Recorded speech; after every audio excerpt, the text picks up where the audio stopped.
welcome to Adoption Now, telling your adoption story. I'm your host, April Fallon. My husband and I have 4 beautiful kids through adoption. This show started as a radio program in Denver, and we just started telling adoption stories from the perspective of the adoptee, birth parent, and adoptive parents. It's now grown into the international podcast you hear today. If you go to adoptionnow.com, you can find a story for you. We have episodes on foster care, domestic infant adoption, embryo adoption, and international adoption. We're talking about real issues that are happening right now in our adoption community. If you're about to start your adoption journey or you need help in your process, we want to connect you to the resources you need. We have professional services that can help you. Again, just go to adoptionnow.com. Today we have Kathy Mackecheny here. Kathy, welcome to the show. Hi, thanks for having me. It's good to be here. So you are an adoptee and a therapist to other adoptees. Yes. You are an adoption competent therapist. This is a new phrase I just learned. Yes. So you help the adoption community tremendously. Thank you for being here. Oh, thank you for having me. I can't wait to hear your story. Let's just start from the beginning. Why do you think your parents adopted? They adopted me because they already had 2 sons who are their biological children, my older brothers, who are 8 and 9 years older than me. And my parents tried for many years to have a 3rd child because my mom also wanted to have a girl, and they weren't able to have a 3rd child. And they had some friends who had adopted, so they felt comfortable with that process, and so they decided to pursue adoption. What state? Oklahoma. Okay. Yeah. And so what was their process? Actually, that's a good question for them. I don't know much about that. They started, I think, with the friends that they knew who had adopted, and they adopted through the state of Oklahoma. Okay. So they got a caseworker and, did whatever they had to do at the time. So what was the story they told you? They got a phone call? The story is, there's kind of a funny story to that. One spring day when I was in college, when I was a sophomore in college, so let me back up. I was born February 4th. Okay. And fast forward from February and it's spring in Oklahoma and I'm in my room in college one Friday afternoon, and my mom calls me out of the blue and says, "Happy birthday." And I paused and she said, "I know you think I'm crazy. I'm not crazy. This is the day that we got you."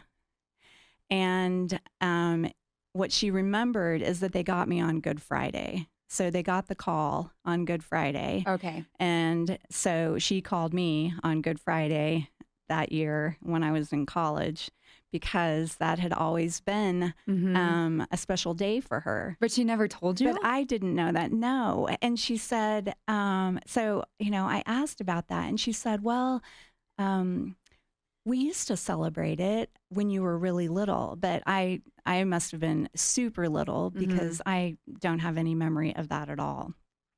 So once I found that out, that was significant to me. So I went, I did some search where you can look through, you can find old calendars, from the year that I was born. And I looked up Good Friday of that year so I could get the date because Good Friday varies. Right. The date of Good Friday varies from year to year. So I went to Good Friday of that year and looked up the date so that I knew the date that I was placed with my family. What was that date? April 12th. Wow. Yeah. I mean, I can't really understand waiting that long to tell you that bit of information, right? Yeah. I can't either. I didn't get it, but that's my mom. That's what she did. So when you were growing up, what story did they tell you growing up? So what I heard over the years is they got the call on Good Friday. And so I did know that part, but it wasn't something that connected, maybe. Yeah. And it's not like we talked about it every year or anything or celebrated it. So they got the call and they packed up my brothers. So my parents lived in a smaller town in southeastern Oklahoma. and I was in Oklahoma City. So they packed up my brothers and they drove to Oklahoma City, and they got me from the caseworker, I guess, and put me in the car and started driving back. And they talk about how we stopped on the way back home to eat, and like what they tell me that is cute is how my brothers like kind of fought over who was going to like hold me and like do stuff for me and kind of take care of me. And that's it. That's the story. So you were 2 months. Where were you before that? I was in foster care. Okay. Yeah. Did you know anything else besides the day that they got you? I didn't. I don't. And I would like to. I would like to know. So, now I've got the piece from the very beginning because I know my birth parents now. Ooh, you let the cat out of the bag so early. We're going to get there, but yeah, so I've got that piece, and then, I've got the pieces from when I was placed with my family forward. I don't have that piece from the middle, those 10 weeks that I was in foster care. So the social worker didn't tell your parents? Because usually the call is, we have this child, blah, blah, blah, blah, blah. This is the situation. Mom and dad have signed off, Right. So, right. Because it seems like whenever I interview an adoptee, it's like, poof, then there's a call and then they got you. Right. And that's not how it is now. Now it's like we're asking questions as the adoptive parents. Wait a second. What happened and where has this child been? How many different homes has this child been in? Right. We have this trail, this paperwork trail, but doesn't seem like. So they knew that my parents knew that I had been in foster care. And apparently, from what I understand, that was pretty standard. That was a pretty standard waiting period at that time. So this was many years ago. This was in 1968. It was a long time ago, and a lot has changed. So I guess that was pretty standard. I was in the hospital for a couple of weeks, and then I was moved to foster care. The thing about it is that my mom, my original mom, my first mom, she didn't know that I was going into foster care. And when she learned that, when I told her that, that was hard for her to hear, because she thought, her understanding is that I was going to be placed directly with my adoptive parents. So that was really hard for her to learn that for 10 weeks I was in a foster home, and she didn't know anything about that. Yeah. Okay. Let's go back a little bit. How was your upbringing? That's a tough question to answer. That's a big question. On the whole, it was good. My parents, the wisdom of the time was tell your child and then, treat them as though they were born to you. And I understand, the rationale behind that. And it also does everybody a disservice, because we adoptees do come into our families differently, and that's not bad. It's just different.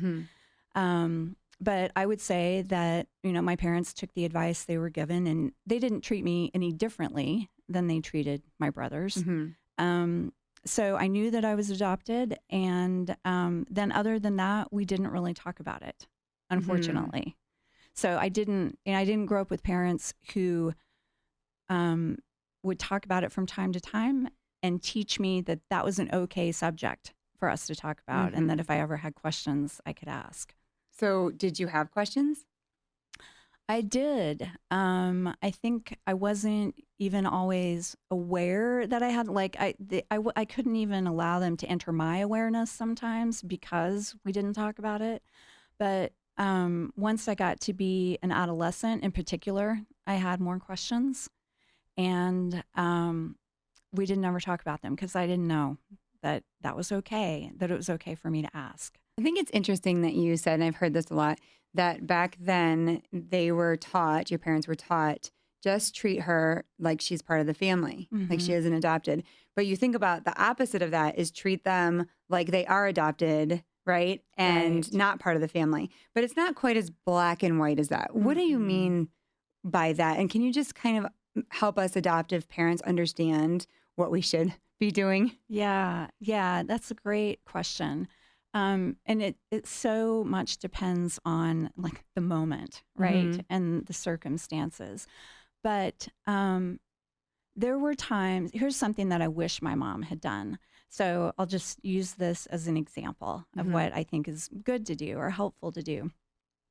So people would often tell my mom and me that we looked a lot alike.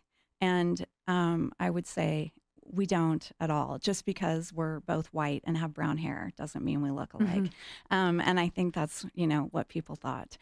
And I appreciate that my mom did not do this. She didn't say to those people, oh, well, that couldn't possibly be. She was adopted. We adopted. Right. So I'm glad she didn't out me like that and, and tell my story to every stranger who commented. But what I wish she had done is, after people said things like that, she had said to me privately, I wonder what that's like for you when people ask that question. Because, if we do look alike, to the degree that we look alike at all, it's just happenstance because you were adopted. So what is that like for you?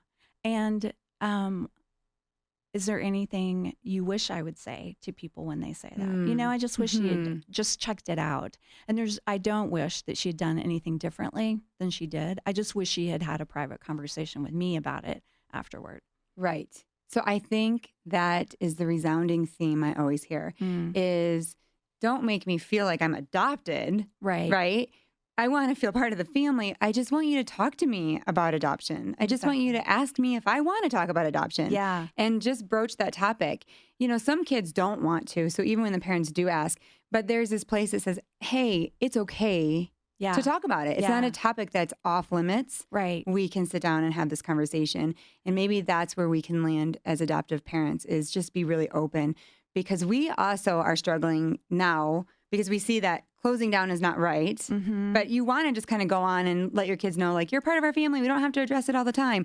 But then you don't want to shut them down, but then you don't want to talk. So we're in this like kind of the pendulum has swung the other way, right? Where now I'm like, sit down, everybody. We need to talk about adoption every day. Right. But you don't. Then I can tell my kids are like, Mom. Right. So it's somewhere in that middle where I just say to my kids, and it can be any topic really, whatever you guys are thinking about and want to talk about, I can be here and we can talk about that. There's no off limit conversation, even religion or anything, anything that you want to talk about. I think about how my child always wants to talk about Trump. He's 8. He's like, Mom, is this a bad guy or a good guy? And I'm like, oh.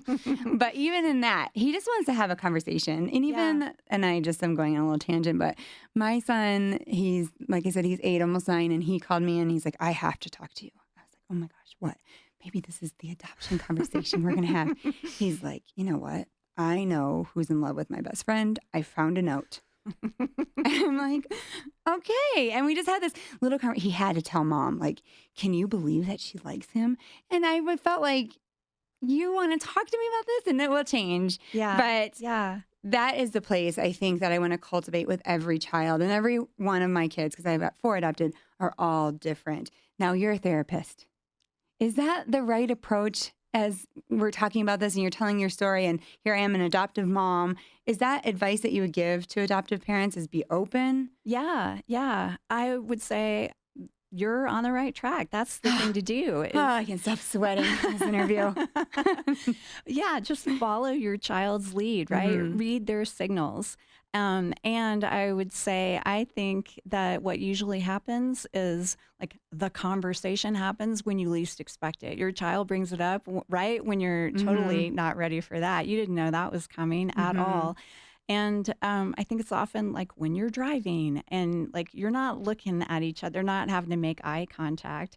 And, all this stuff comes up, this big stuff like comes up all of a sudden, seemingly. And there you are, having to do it. And they need you to be okay with it. And I think that this show has helped me a lot, because I talked to people before my son said, was I in your tummy? And even at that moment, I wasn't prepared. But I knew it was a question that was going to come up, and it has come up. And so doing better, right? Because you're not going to always get it right. You're going to miss it. They're going to say something and you're like, panic. Because you don't want them to hurt. The bottom line is you don't want your kid to hurt. Right. But with you have any to be parenting. Yes, any Adoptive parenting. You're or right. not. But you Yeah. have to tell them the truth. And that is a really, really hard thing Yeah. for parents. And you Yeah. have to deal with your own loss and what you feel comfortable with. But I think Glenn, who is an adoptee and a friend of yours, right? You know Glenn, who I know told Glenn. Maury. Yeah. And he talked about that too, is you can't have a conversation you're afraid of. Right. So we need to stop being afraid. And the way you do that is work that Yeah. out personally. Right. Work with that fear. Yeah. Mhm. Attend to your own fear and take care of that. Take care of it first. It's valid and it has a reason for being there. So get some help with that if you need it and attend to that and take care of it. Don't try to just like shove it down. Right. Because it and- doesn't go away. Right. No.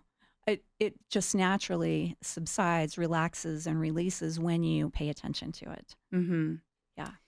So when did you start to discover your adoption story? You know, take it to the next level. Was that in college when your mom called you at that point? It was probably when I was a freshman in college, so before the phone call. Okay. And I was in a freshman orientation class, and I had to write an autobiographical paper. And all of a sudden, kind of seemingly out of nowhere for me as well, the entire paper was about having been relinquished and adopted. And at that time, some weekend when I went home for a visit, I was telling my mom about it, and I asked her some questions again because I didn't remember what I guess I had known, what they had told me about my story, which was just non-identifying information. So I asked, "What do you know about my birth parents?" And she told me again the non-identifying information that they had, like heights, weights, hair colors, I think religious orientations, some of their hobbies, and that was it. And that was it. We had that conversation, and then I went on from there. And I didn't, I would say I didn't really have another conversation about it, or it's not like that moment sparked, this journey to learn more at that time. It was in my 20s. So after I'd graduated from college, and I was working in journalism because my undergraduate degree is in journalism. And I was working with a woman who was my supervisor who was also adopted. So I don't know how it came up, but I must have been talking about it to some degree because we learned that each other was adopted. And she had already, I think she was pregnant with her first child or maybe her second. And that's a common time for women who were adopted to have more questions and, want to search for their original parents. So she asked me if I had ever thought about searching. And at that time, I gave what was then my standard response, which was, no, I know who my parents are and, I'm good in a nutshell. And then, so I was probably in like mid to late 20s or, moving toward my late 20s. And friends of mine were starting to have children. And my husband at the time and I were thinking about that. And just in thinking about that, the idea of having kids, it was on my mind a little bit more. And then around that same time, I was thinking about making a career change. So I was working in journalism. I had been thinking about going into social work. And I had also started therapy. And I kept finding myself in a position where I was having to educate my therapists about the issues that adoptees commonly face. So by now, I should back up a little bit. I had done some reading. So this exploration about my relinquishment and adoption had already begun because I had read The Primal Wound and a couple of others. And so I did what I do, which is I start reading to educate myself, and I learned some things. And then I went to therapy, and I saw a few different therapists, and each time I found myself having to educate them a little bit. And I thought, I see a niche here. Right. And so I thought, maybe I could do that. Maybe I could become a therapist who works with adoptees. But before I spent all that money on graduate school, I wanted to make sure that was going to be a good fit so I didn't waste money. So I went to career counseling.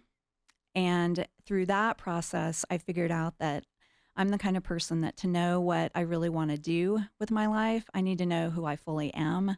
And for me, that meant I need to find those missing pieces from the very beginning. Okay, what was your first step?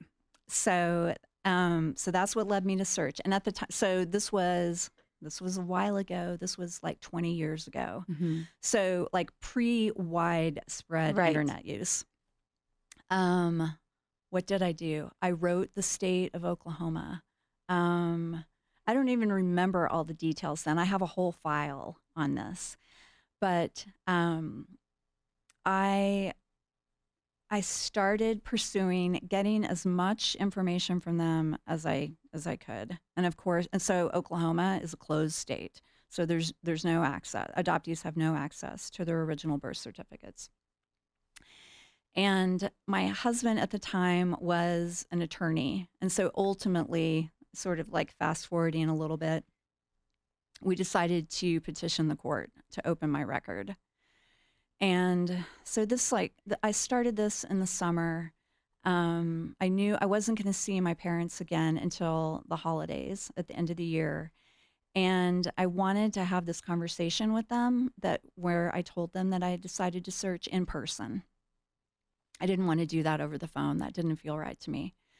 So I started, and I was pursuing what I could, which was really difficult. And in the meantime, I was getting increasingly nervous about this conversation I was going to have with my parents because I did not have any reason to believe that they would be open to that. I remembered that when I had that conversation with my mom when I was a freshman and I had asked her for that information, sometime after that, she told me that she felt nervous that I was going to try to search. So I remembered that. Of course I did. And so I felt nervous about telling them this because I was nervous about how they would feel and how they might react.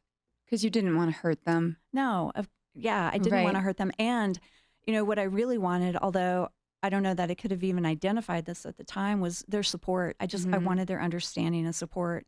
I wanted them to know, really know in their hearts that it had nothing to do with them. It wasn't about them. It was about me and my need to find those missing pieces. Tell me exactly what you wanted them to say to you. What I wanted them to say to me? Yes. Actually, I'm going to write it down right now and say the exact thing. How do you say, I support you? I know you can say, I support you, but what are those words? My parents did basically say what I needed them to say. Oh, good. And I hadn't even thought ahead of time about what I needed them to say. I was just, I was consumed with nerves. So I remember exactly where we had the conversation. I remember sitting down in the living room and telling them that I had decided to search. And what they said basically is, well, we understand. And we've had some curiosity about her too. We wouldn't mind knowing too. And it was a huge relief for me, huge. And then I was able, even as I say it now, even as I'm describing it now, I feel again that sense of relief in my body and how that kind of gave me permission from there to go forward with their blessing, so to speak. So I was able to relax and move forward. And, my petition for my original record was denied, as they usually are. But my dad, when I told them that I was searching, recalled the key piece of information that allowed me to ultimately find my mom. He remembered that in one of their conversations with their caseworker, she mentioned at some point the town where my mom had lived. Wow. And it was, this was Oklahoma. And it wasn't Oklahoma City or Tulsa. It wasn't one of the two bigger cities. It was a smaller town. And so all of a sudden, my search went from the whole country to right there. in that around that town. And with that piece of information, combined with knowing the year that I was born and my mom's age when she had me, so the age, she would have been when she graduated from high school, that allowed us to then figure out which high school existed in that town at that time and go to those go to that school and blah, blah, blah. It goes on from there. So, my mother-in-law at the time, so I was living in Colorado and my family was in Oklahoma. My husband's and my family's were in Oklahoma. And my mother-in-law at the time offered to help. And she was a retired middle school principal. So she felt really comfortable with, schools and school personnel. So she started going to the high school that existed at the time that my mom would have been in high school. And she started forming a relationship with the librarian there. And so, they started having conversations. She started looking at yearbooks. And then on one of her visits, she mentioned actually a piece of information that was included in the non-identifying information that turned out to be a little identifying. And it was about... it was that my mom had sustained burns on her legs when she was a young girl from a heater from one of those, I don't know what they're called. Space heater? Yes, thank you. Or radiator? Yeah, something like that. But it was at that time, it was like open flame. And so she'd gotten burned and she had these burns on her legs. And when my former mother-in-law mentioned that, the librarian said, "Oh, I know exactly who that is. That's Linda Isbell." And there we were. And I had her name. And I don't even know how I had gotten it, but at some point along the way, I had gotten what I thought was a name. But it was really common at that time for women who were planning to relinquish to be advised to use a fake name, an alias. And so the name I had was an alias. And I didn't know that the alias actually had a relationship to her actual name. I mean, how would I know that? But the alias she used was Lisa Bell, and her name was Linda Isbell. Well, you would have never connected that, right? Though. But how interesting. Yeah. So how did you connect to her? So then once I had the name, it was easy. My dad is a former FBI agent. And he still had access to Social Security records somehow. Anyway, I gave him the name, and he was able to locate where she currently was and passed along that information. So it went fast once I got the name, really fast. And then I was very thoughtful about how I wanted to contact her. So I knew that I was not going to call her all of a sudden out of the blue. I couldn't do that. That's just not me. And I, again, did what I do. I did some reading. So I'd read a book on, how people pursue searches and reunions. And I found this organization, a national search organization, that had a template of a letter that you can write. So I wrote her a letter, and it's written in a way that if anybody else were to see the letter, they wouldn't guess who had written it. They wouldn't be able to guess who it came from. So it sounds like it could be from a long-lost friend. Okay. But when she got it, she knew instantly who it was from, and she called me right away. But it did there was a little bit of a delay. So I wrote the letter. I had prepared myself for every possible form of rejection. I prepared myself that she might be dead. She might not want contact with me. So, I might get a secondary rejection or second rejection.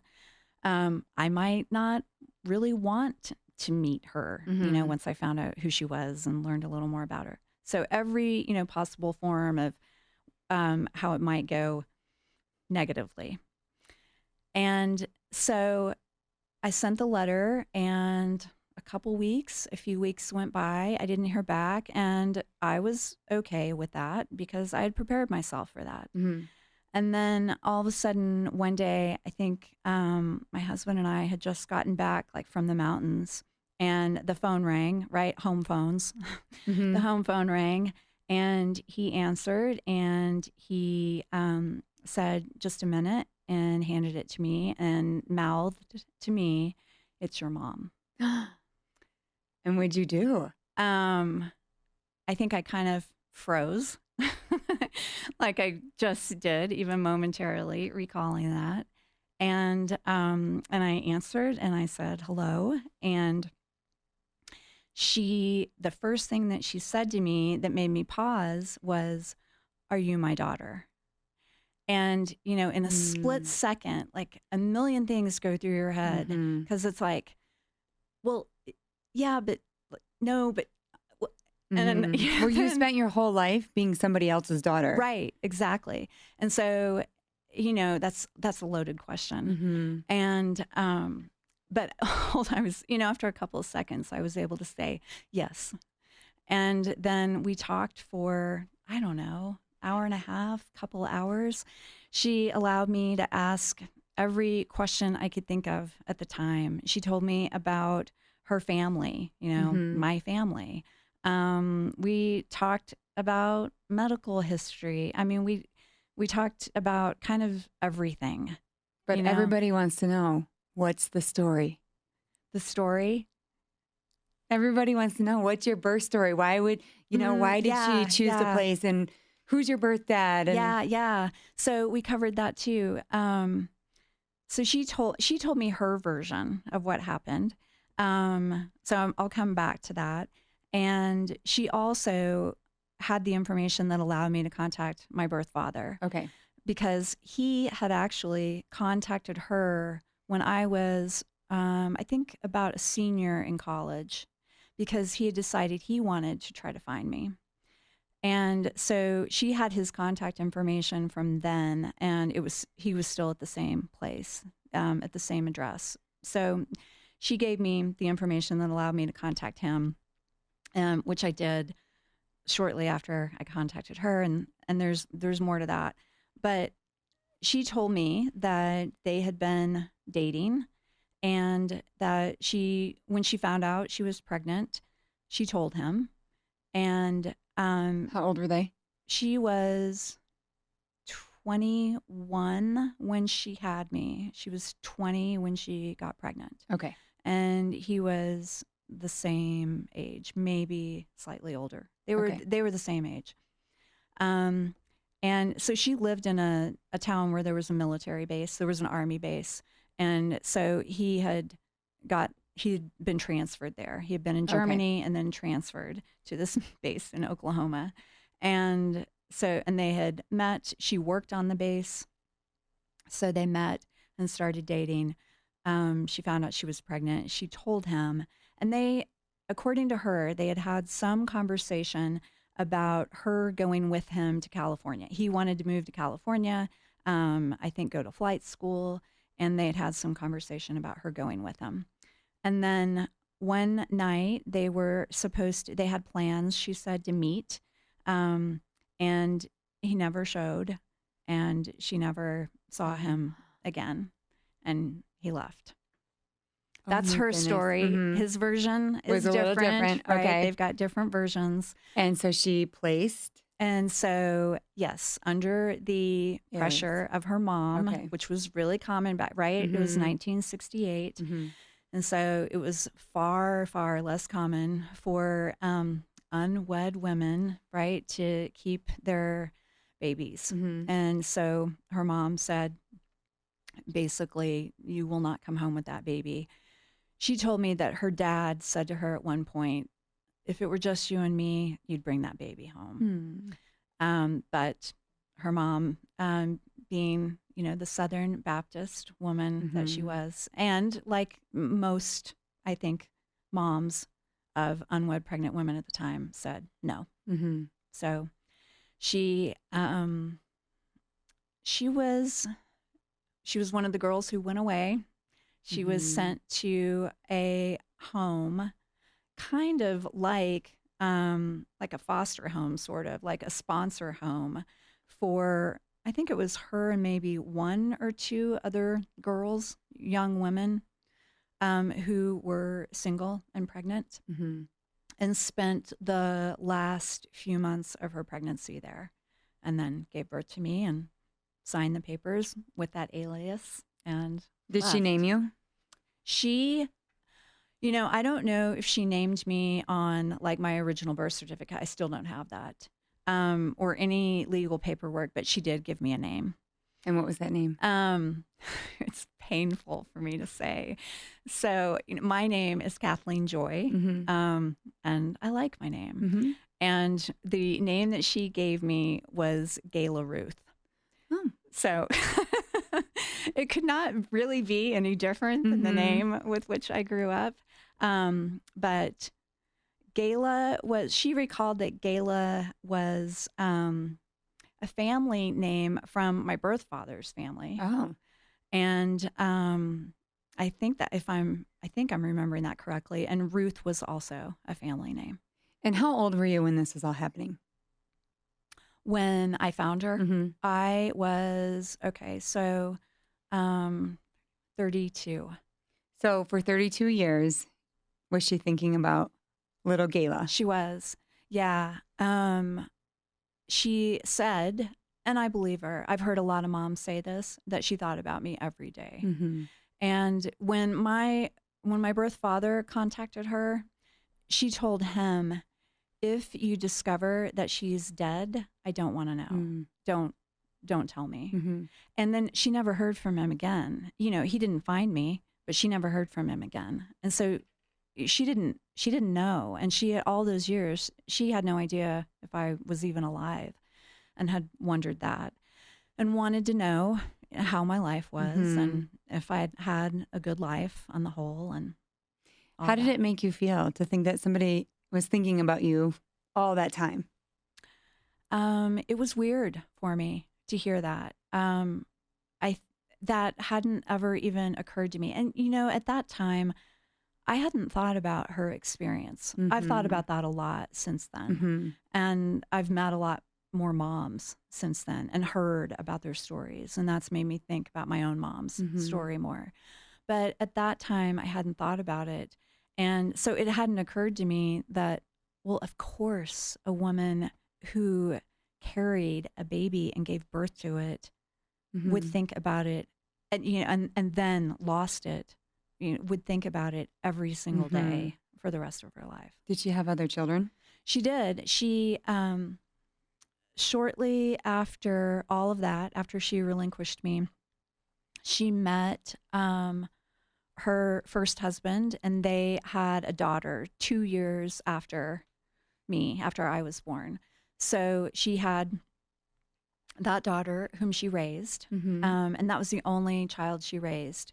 She also, in that first conversation that we had when she called me after she received the letter, she told me that she had also relinquished a son 2 years before she relinquished me. Oh, really? So she had been pregnant a previous time by a different man and had also placed that child.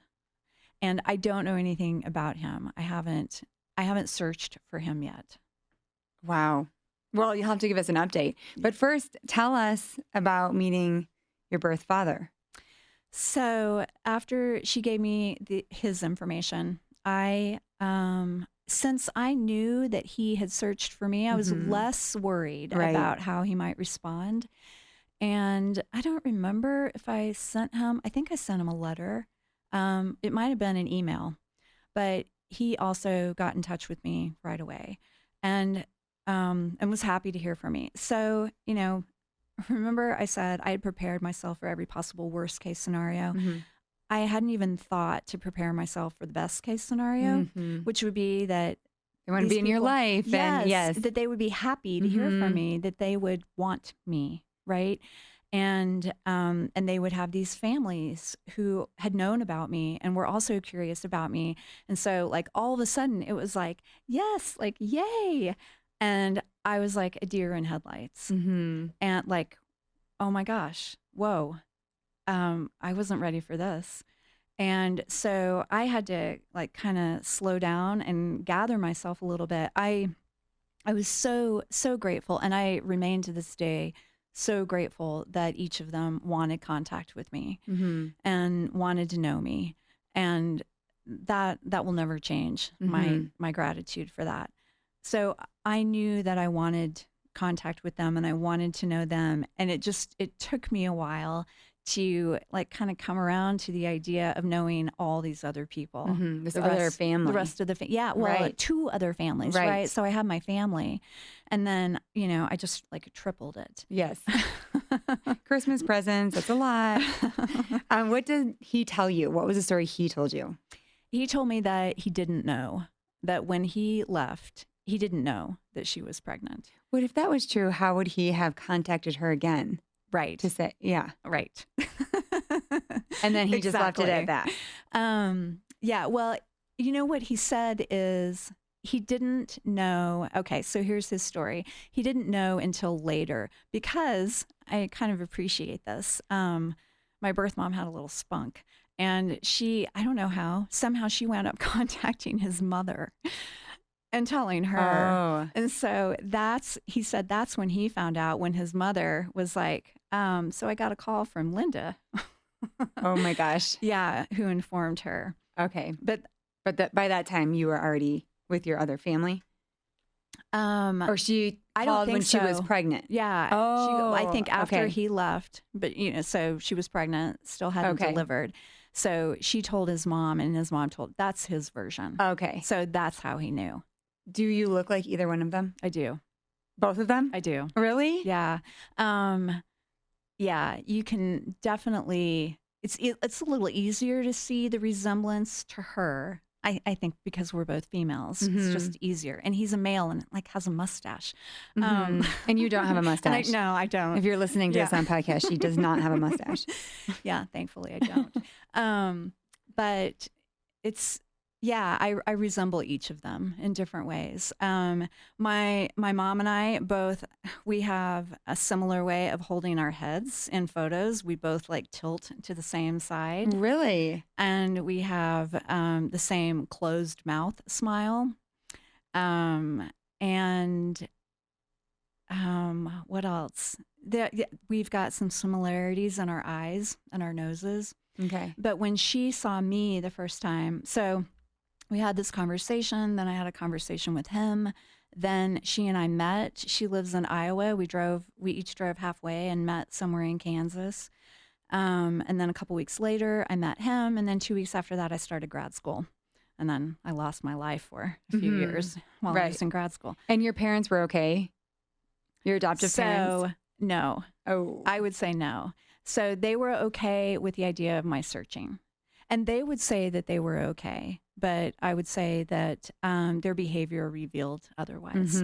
So they were fine with my searching, had a lot of understanding of that. But it was different when I actually found someone. And then it became a lot. These are my words, right? They wouldn't ever have put words to this. But it became a lot more real once I found her. And had contact with her. It was probably harder. Right. It was threatening. Right. That's what I believe. These are my words. I tried to talk to my mom about it. I mean, my dad, he was still okay, just not, I would say, not terribly interested, like wanted to know what I had found out. But beyond that, wasn't interested. My mom, I would say, felt threatened. And I tried to have a conversation with her about that and say, basically, I can understand why you would, and try to use it as an opportunity to provide some reassurance and which is really not your job, right? Because she's the adult, but right.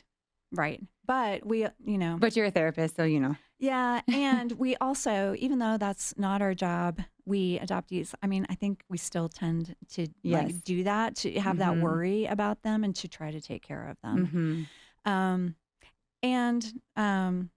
And my mom is someone who had to be taken care of. And that has nothing to do with being an adoptive mom. That has to do with just her and who she is as a person. So my brothers, who are her biological sons, had to do the same thing. So I tried to talk to her about it, and, she denied it. Oh, no, I'm not threatened, and that was it. But they never asked me anything else about it. So if I wanted to talk about it, I had to bring it up again. So we didn't talk about it. And there's not a ton that they didn't know, but there are things that they didn't know that if they had known actually could have brought us closer, which is something that I've observed in many relationships where parents are more supportive and they don't feel threatened. You know, when their child does make contact and the parents are supportive about that and curious about it, it brings their child closer to them and them closer to their child. It just strengthens that relationship. Right. And so Is that your advice? Totally. To adoptees and adoptive parents, is being open and supporting them all the way through. Not just, hey, I like the idea of you finding them, but then what if you find them? How am I going to respond? And what if I have to share because they're going to go to that family for Christmas? You know, those are all those types of those normal fears. Yeah, absolutely. Yeah. My advice is just be curious and open. And so communicate that you're open to it. So, you know, if you get like the signal that maybe your child doesn't really want to talk to you about this, okay, go with that, respect that.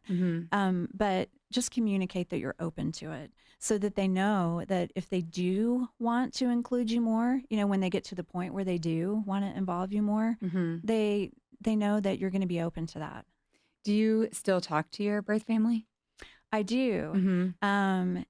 Yeah, so I'd say my reunion story seems a little unusual because we met 19 years ago and we haven't seen each other since.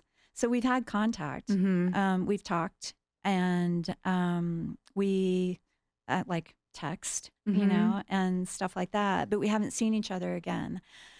And I have a trip planned to see her. Unfortunately, my mom now has dementia. Early stages, and my husband now and I are going to go see her. Oh my gosh. Yeah. You have to come back and do a follow-up. Yeah. But I want to get people to you. If there are people out there listening and saying, oh my gosh, I need an adoption competent therapist. That just means you understand adoption, right? Yeah. You can't really go to any therapist you want to, because what is going to happen is you're going to tell your story and then you have to back up and be like, wait, do you understand the complexities of adoption? And you don't want to waste your time doing that and explaining that when you just want the help. And so you're ready and prepared for adoptive families. How can they get a hold of you? They can go to my website, adopteetherapy.com, and they can send me an email, Kathy@adopteetherapy.com, or they can find my number on the website. And you can help people outside of Colorado? Or just in Colorado? Just in Colorado. Okay. Yeah. Outside of Colorado, I'd try to find a referral for them. Yeah. I can do some consultation, but really they need to be connected with a therapist in their area. Okay. Well, it's good to know that you can refer them. Yeah. Thank you so much for your time. I wish we had all day to talk about it, but you're welcome. You're amazing. And your journey sheds a lot of light for us as adoptive parents, and just say, this isn't easy.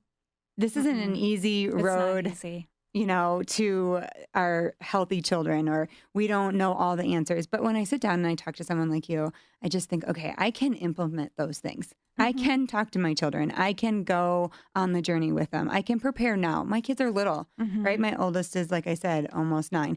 But I have all these years to prepare, okay, when they have that conversation with me. And I have open adoptions too. So we're in the journey right now. Yeah. It's happening. Yeah. You don't have to go search. But I can change the way that I parent these little people and be more open. And when I see that something is hurting me, that's not their issue. Right. They just brought it up, right? That's for you. That's for me. That's yours. And it's time for me to call you, Kathy, and say, hey, I need to talk to you because I need to deal with this now, because I see that this is something that's painful in my heart or in my life.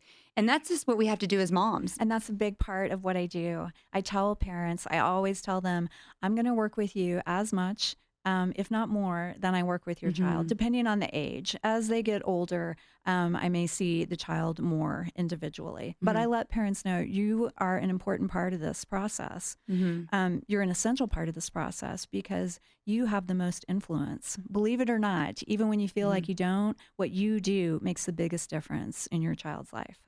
So good. Thank you so much for being here, Kathy.